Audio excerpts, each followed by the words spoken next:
வணக்கம் தளபதி. வணக்கம் sir. Last சந்திப்பில் நம்ம கடைசியாக காப்புரிமை பதிப்புரிமை பற்றி தான் பேசிக்கிட்டு இருந்தோம்.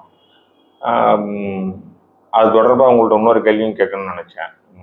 படைப்புகளை அரசாங்கம் நாட்டுடைமையாக்குறதை பற்றி உங்களுடைய பார்வை.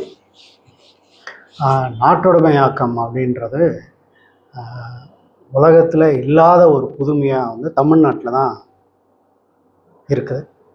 அதுக்கு ஒரு முக்கிய காரணம் இருக்குது. அது காரணம் பாரதி தான். எல்லாத்துக்கும் தமிழ்நாட்டில் நவீனத்துவ சமுதாயத்தில் நவீன மாற்றங்கள் எல்லாத்திற்கும் காரணமாக பாரதி தான் உயிரோடு இருக்கும்போதும் இருந்திருக்காரு, இறந்த பிறகும் இருந்திருக்காரு. இப்போ அவருடைய படைப்புகள் ஒரு தனி மனித சொத்தாக இருந்து மக்களுக்கு போய் சேர முடியாத ஒரு நிலை இருந்தது.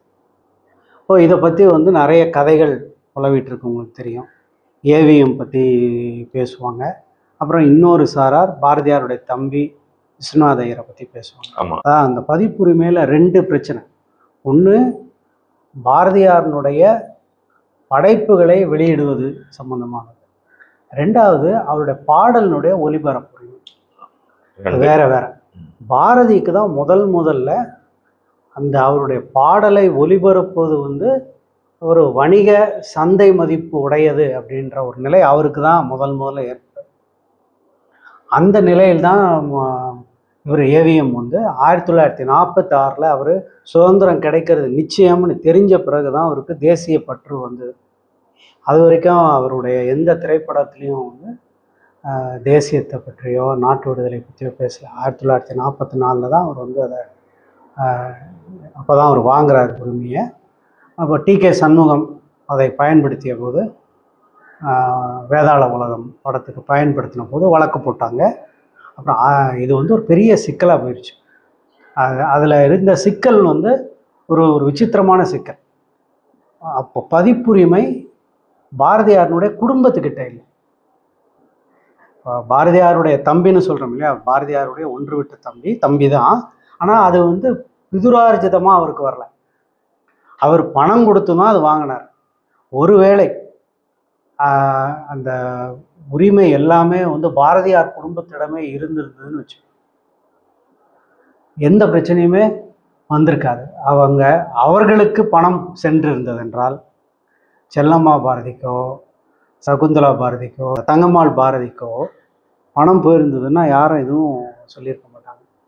எல்லாரும் என்ன நினச்சிருப்பாங்க, சரி அவர் உயிரோடு இருந்தபோது தான் அந்த குடும்பம் கஷ்டப்பட்டது, பாரதி இறந்த பிறகு அவருக்கு பணம் போகிறதுல என்ன தவறுனா இருக்கும். ஆனால் இது மற்றவர்கள் இதில் லாபம் சம்பாதிக்கும் போது தான் இதுக்கு ஒரு பெரிய ஒரு எதிர்ப்புணர்ச்சி வந்தது. பாரதி விடுதலை கழகம் என்று ஒரு அமைப்பை உருவாக்கி நாரணதுரை கண்ணன்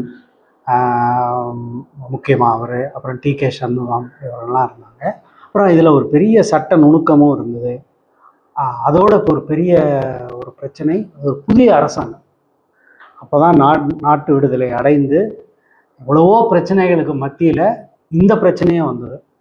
அப்போது ரொம்பவும் ஒரு பக்குவமான ஒரு முதலமைச்சர் ஓமாந்தூர் ராமசாமி ரெட்டியார் இருந்தார். அப்புறம் அதிகமாக இன்றைக்கு பேசப்படாத அல்லது பேசினாலும் எதிர்மறையாக பல பேரால் நினைக்கப்படக்கூடிய தீசு அவினாஷ்லிங்கம். ஆனால் உண்மையில் அவருடைய பங்களிப்பு ரொம்ப ஆச்சரியப்படாது. நானே கூட சின்ன வயதில் பாரதிதாசன் அவரை பற்றி கடுமையாக எழுதிய பாடல்கள் அதையெல்லாம் படித்து அவரை பற்றி எதிர்மறையான கருத்து தான் வச்சிருந்தேன். ஆனால் அவர்தான் தமிழில் கலைக்களஞ்சியம் வெளிவருவதற்கு முக்கியமான காரணம். அவர் தான் தமிழ் ஆசிரியர்களுக்கு கால அடிப்படையிலான ஊதியம் அவர் தான் முதல்ல அதை ஏற்பாடு பண்ணுறார். அது மட்டும் இல்லாமல் தமிழ் ஆசிரியர்களுக்கு சமஸ்கிருத ஆசிரியர்கள் வாங்குகிற சம்பளத்தில் பாதி சம்பளம் தான் கிடைக்கும். இதையெல்லாம் மாற்றினது அவினாஷ்லிங்கம் தான்.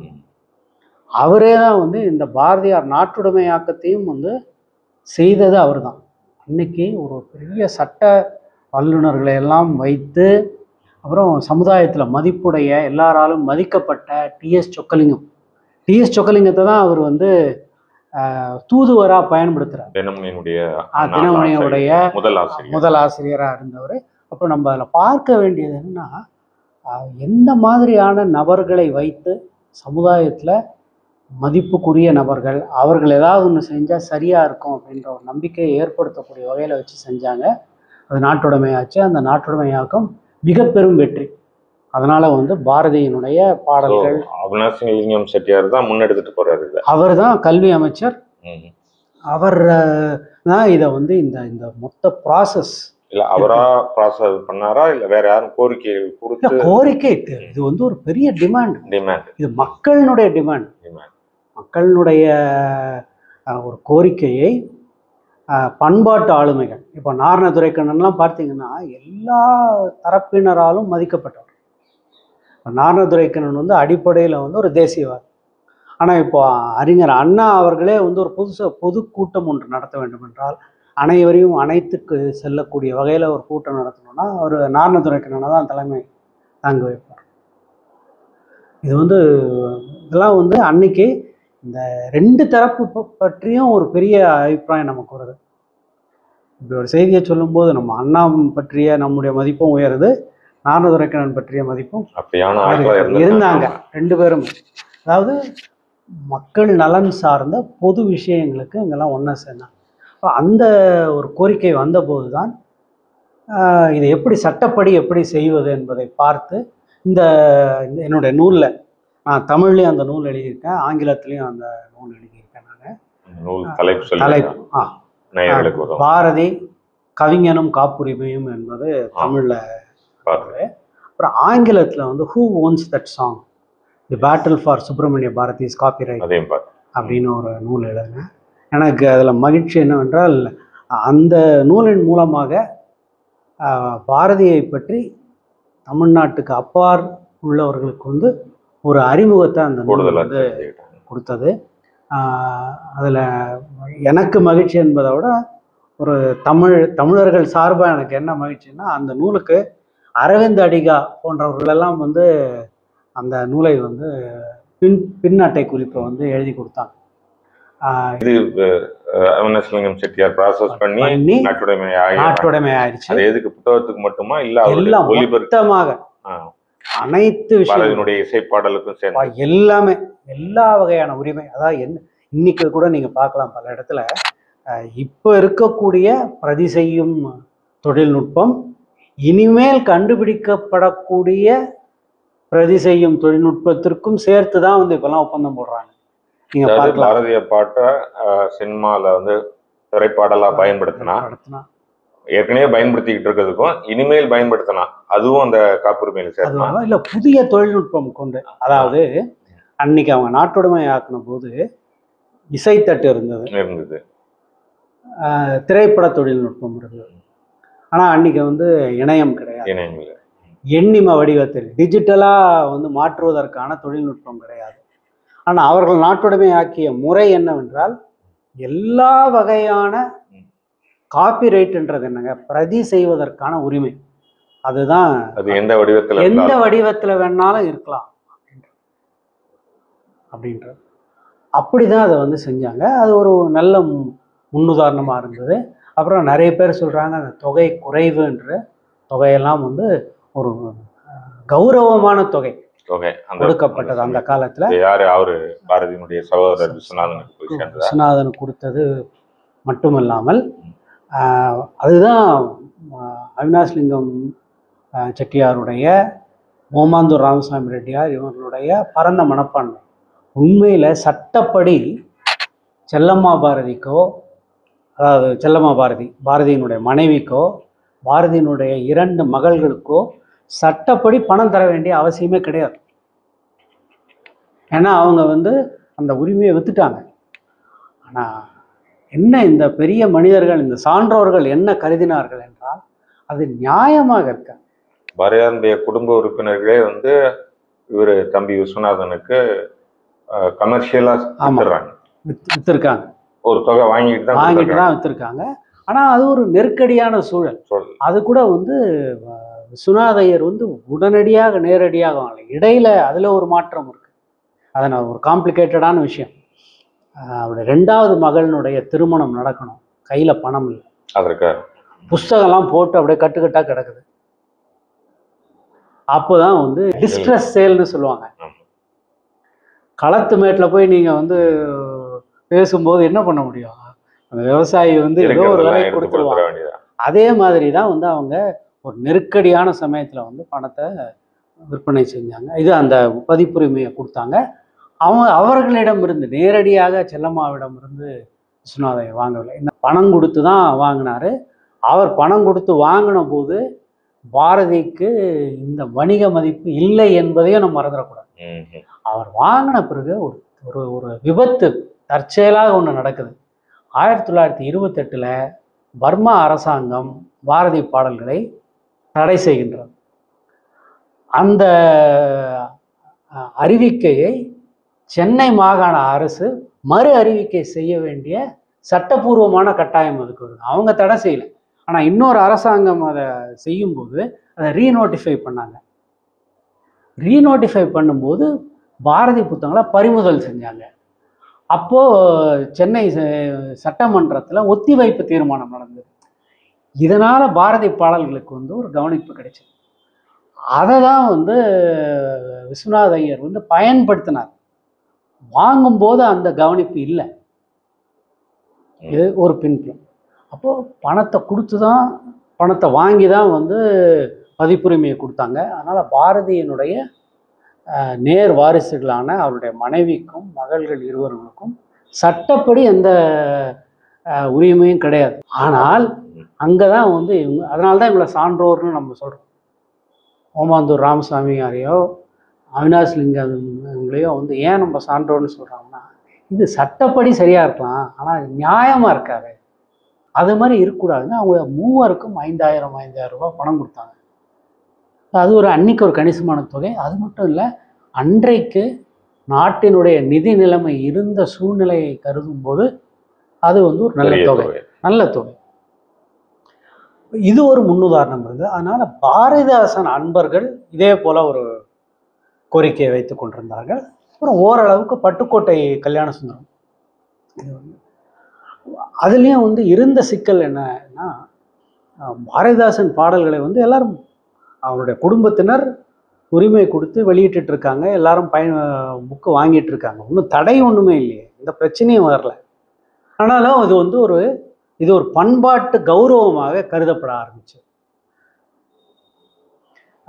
பாரதிக்கு அதை செய்தபோது ஒரு நடைமுறை பிரச்சனையை தீர்ப்பதற்காக எடுக்கப்பட்ட ஒரு நடவடிக்கை ஒரு பண்பாட்டு கௌரவமாக மாறிச்சு. யாருடைய படைப்பை வேணா நாட்டுடைமையாக்குறது முடியுமா, அரசாங்கம் செய்யுமா என்ற ஒரு நிலை இருந்தது. ஆனால் என்ன ஆயிடுச்சுன்னா, அடுத்தடுத்தது பாரதிதாசன் நடந்தது, பட்டுக்கோட்டைக்கு நடந்தது, அப்புறம் அண்ணாவினுடைய படைப்புகளை வந்து நாட்டுடைமையாக்குனது. அது வந்து முழுக்க ஒரு அரசியல் செயல்பாடு. ஜெயலலிதா வந்து முதலமைச்சர் ஆனபோது அவங்க வந்து தன்னை திராவிட இயக்க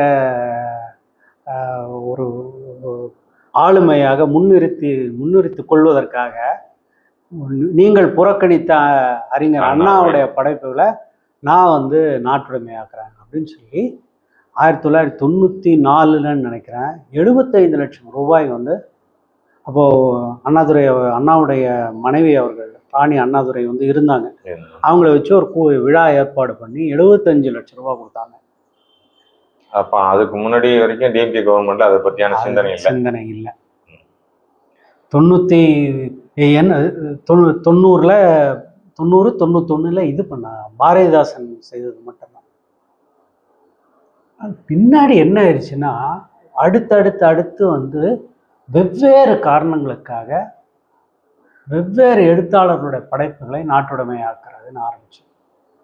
அதில் பண்பாட்டு கௌரவம் என்பது ஒன்று, அப்புறம் பணம் என்பது ஒன்று, அப்புறம் மூன்றாவது இன்னொன்று வசதியற்ற எழுத்தாளர்களுக்கு அவர்கள் குடும்பத்தினர் வந்து நாட்டுடைமையாக்குங்க அப்படின்னு சொன்னாங்க.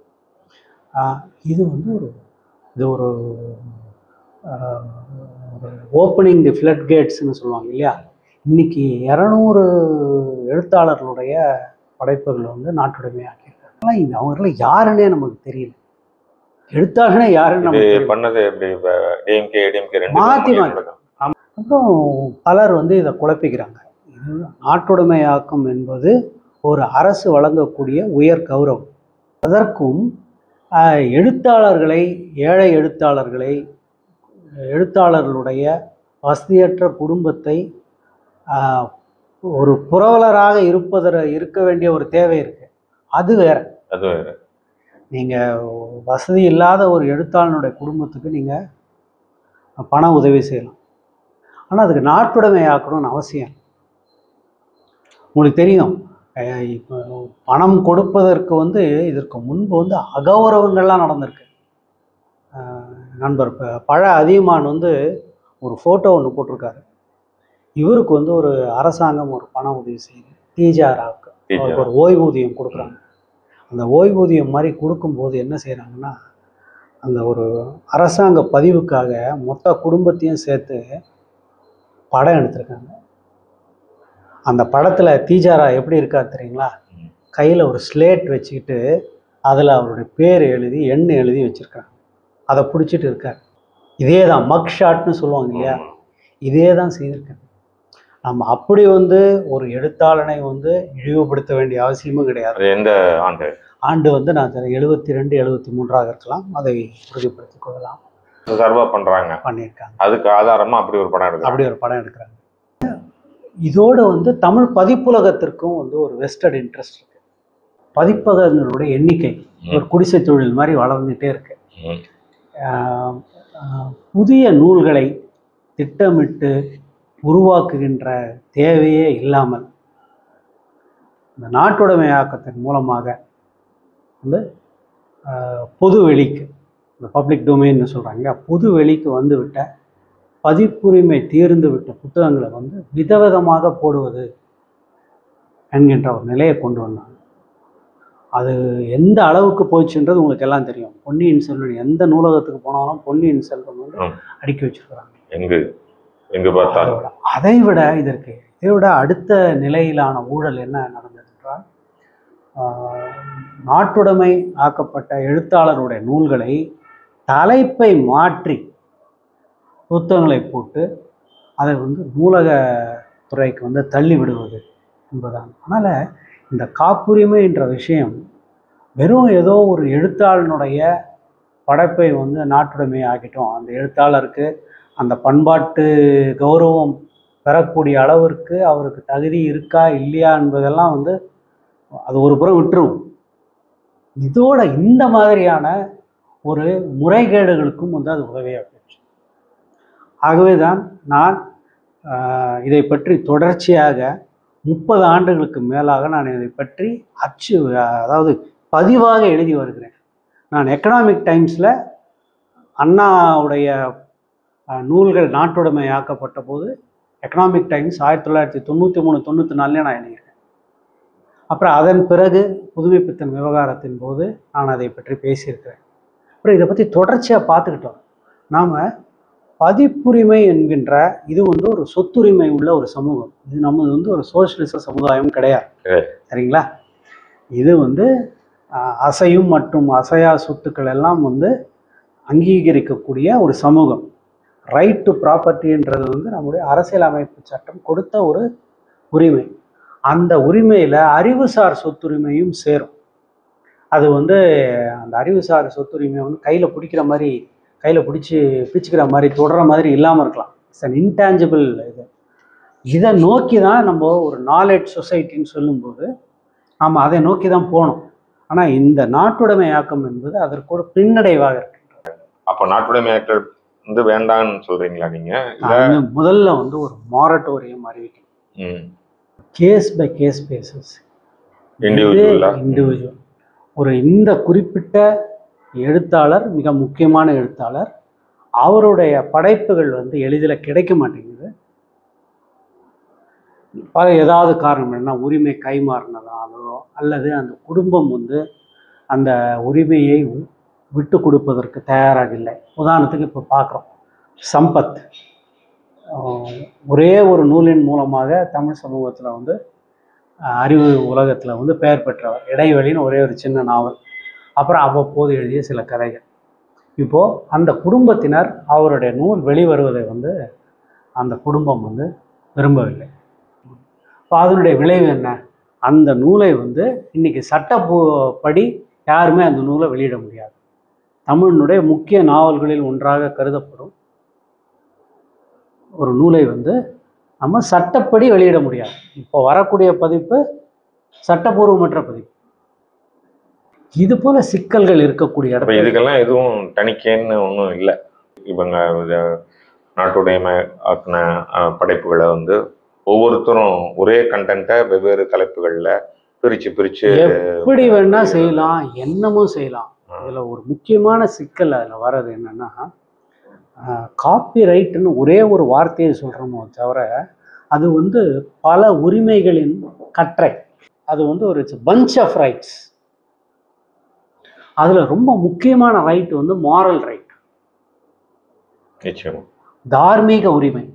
அதாவது ஒரு நூலினுடைய ஒருமையை சிதைக்கக்கூடிய உரிமை யாருக்குமே கிடையாது.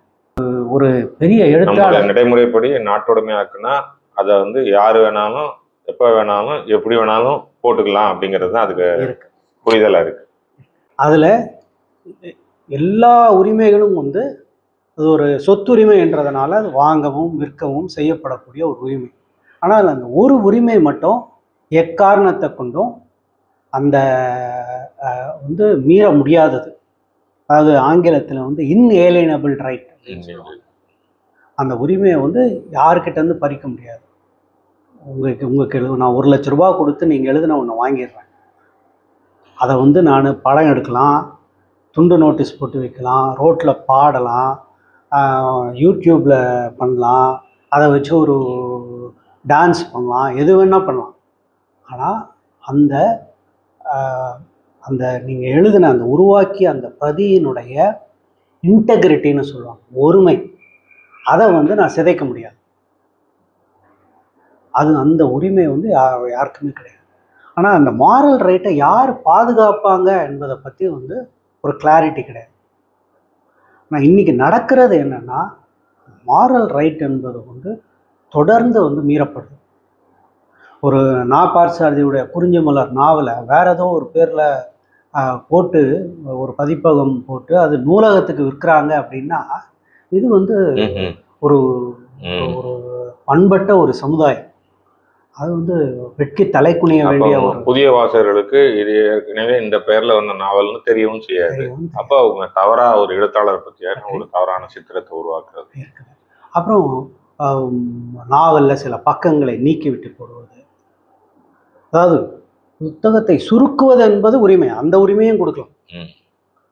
இந்த நான் சொன்ன அந்த உரிமைகளினுடைய தொகுப்பு என்பதில் அடாப்டேஷன் அடங்கும். அதை வந்து வேற ஒரு வடிவத்தில் ஒரு எழுத்தாளருடைய சிறுகதையை இடையில மட்டும் ஒரு பகுதியை நான் விரும்பலன்னு சொல்லி அதை எடுத்துட்டு போடலாமா? போட முடியாது. அப்புறம் அந்த முடிவை வந்து மாற்ற முடியாது. இதெல்லாம் நீங்க செய்ய முடியாது.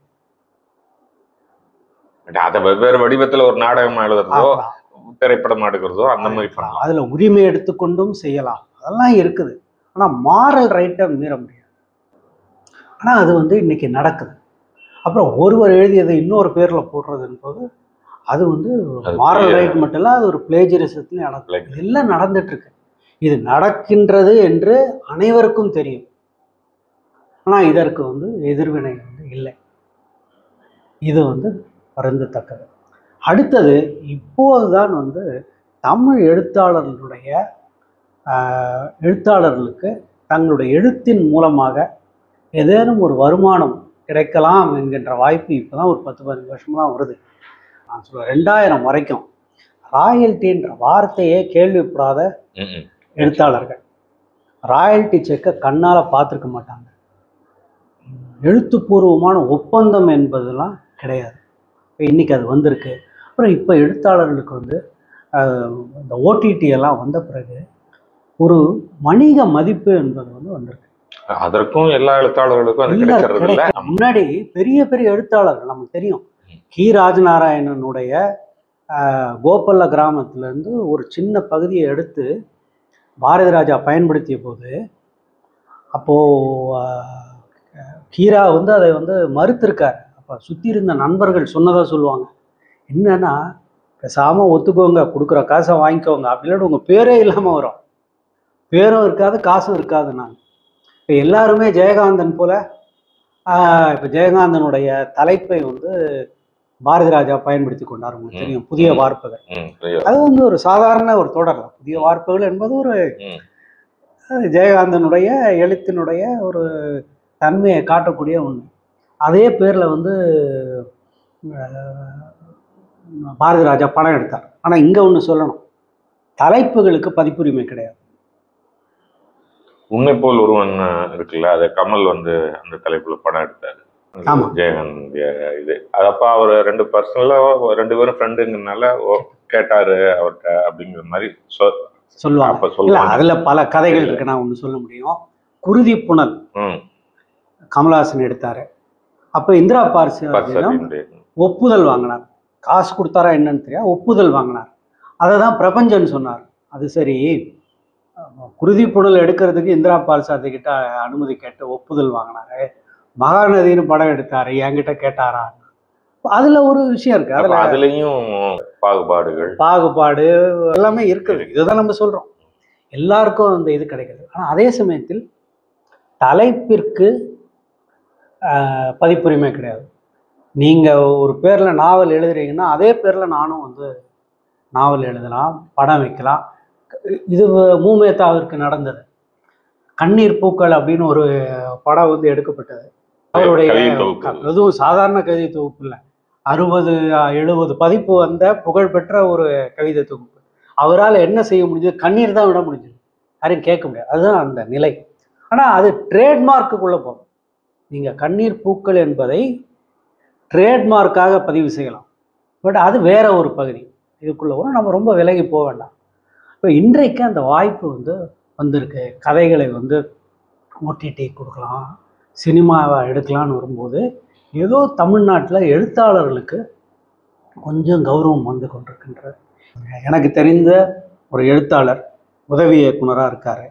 அவர் என்ன சொல்கிறாருன்னா, புதிதாக ஒருவர் உதவி இயக்குனராக போனால் அவருக்கு கொடுக்கப்படுகின்ற முதல் வேலை என்னென்னா, ஏதாவது ஒரு எழுத்தாளனுடைய கதை நூலை கொடுத்து இதை வைத்து கொஞ்சம் மாற்றி எழுதி கொண்டு வா. இதுதான் பயிற்சியே. தமிழ் சினிமா வந்து ஒரு வகையில் வந்து ஒரு மிக பெரும் ஒரு எல்லா வகையான ஊழல்களும் முறைகேடுகளும் நடக்கக்கூடிய ஒரு ஒரு களமாக இருக்குது. இப்போ இதில் எழுத்தாளனுடைய பாடு ரொம்ப சிக்கல் தான். எழுத்தாளர்கள் இன்னும் கொஞ்சம் விழிப்புணர்வு பெற வேண்டும். அவர்களுடைய பதிப்புரிமையை வந்து எளிதில் வந்து விட்டுவிடக்கூடாது. ஏன்னா இன்றைக்கு மொழிபெயர்ப்பதற்கெல்லாம் வந்து வாய்ப்பு இருக்குது. நம்மளுக்கு யார் 15 வருஷம் 20 வருஷத்துக்கு முன்னாடி பெருமாள் முருகன் உலக அளவில் வந்து கவனம் பெறக்கூடிய ஒரு எழுத்தாளராக வருவார்னு நம்ம நினச்சி பார்க்கலாம் இல்லையா? அப்போ அதே போல் இன்றைக்கு பல எழுத்தாளர்களுடைய படைப்புகள் வந்து ஆங்கிலத்தில் இப்போ வந்துட்டுருக்குது. இதெல்லாம் வந்து ஒரு வாய்ப்பு, அங்கீகாரம். இப்போ இதன் மூலமாக எழுத்தாளனுக்கு கிடைக்கக்கூடிய அங்கீகாரம் என்பது அந்த மொழிக்கும் அந்த பண்பாட்டுக்கும் கிடைக்கக்கூடிய அங்கீகாரம். இப்போ இதில் எழுத்தாளன் தன்னுடைய பதிப்புரிமையை பற்றி ஒரு விழிப்புணர்வை கொண்டிருக்க வேண்டும். பதிப்பாளர்களும் பதிப்புரிமை சார்ந்த விஷயங்களில் கொஞ்சம் வந்து அக்கறை காட்ட வேண்டும் அப்படின்றது வந்து என்னுடைய எதிர்பார்ப்பு. வெகு விரைவில் அது காலத்தின் கட்டாயமாக மாறும். 20 ஆண்டுகளில் எனக்கே தெரியும், 20 ஆண்டுகளுக்கு முன்பு தமிழ் எழுத்தாளர்கள், எத்தனை தமிழ் எழுத்தாளர்களுடைய படைப்புகள் ஆங்கிலத்தில் மொழிபெயர்க்கப்பட்டது, இன்றைக்கி எத்தனை பேருக்கு மொழிபெயர்க்கப்படுதுன்னு பார்த்தீங்கன்னா ஒரு பெரிய வேறுபாடு, ஒரு பெரிய ஒரு மாற்றம் இருக்குது. அதில் அண்மை காலத்தில் வந்து தமிழக அரசாங்கம் வந்து ஒரு முக்கிய முன்னெடுப்பை எடுத்திருக்கின்றது. உங்களுக்கு தெரியும் இல்லையா? அந்த மொழிபெயர்ப்புகளை வெளியிடுவதற்கான நன்மைகளை எல்லாம் வந்து பண்ணிட்டு இருக்கு. அப்புறம் இப்போ 3 ஆண்டுகள் ஆயிடுச்சு சென்னை சர்வதேச புத்தக காட்சியை வந்து ஏற்பாடு பண்ணிருக்காங்க, பன்னாட்டு புத்தக காட்சி. இது எல்லாமே வந்து ஒரு மாற்றத்துக்கான அது நீங்க சொல்ற மாதிரி நம்ம வரக்கூடிய பல விஷயங்களை பண்ணிக்கிட்டு இருக்காங்க. இந்த நாட்டொடுமை ஆக்குறதுல நீங்க உங்க பார்வை வந்து? நான் என்னுடைய கருத்து, ஏறத்தாழ 200 படைப்பாளிகளை வந்து நாட்டுடைமை ஆக்கிடுச்சு. நான் முன்மொழிந்த கருத்து, இதை ஒரு ஓராண்டுக்கு முன்பு ஹிந்துவில் கூட எழுதினேன். கலைஞரோட படைப்புகளை நாட்டுடைமையாக்கினார்கள். அதில் ஒரு ஒரு சிறப்பு அம்சம் என்னவென்றால், தமிழக முதல்வர் வந்து இதுக்கு எந்த விதமான பரிவுத்தொகையும் பெற்றுக்கொள்ளாமல் அது ஒரு வரவேற்க தகுந்த ஒரு விஷயம். நான் என்ன அந்த சமயத்தில் முன்மொழிந்தேன் என்றால், பாரதியில் தொடங்கினோம் இந்த நாட்டுடைமையாக்கத்தை, கலைஞர் வரை வந்திருக்கின்றது. இது ஒரு ஒரு ஒரு ஃபுல் ஆர்க் அப்படின்னு சொல்லுவாங்க இல்லையா?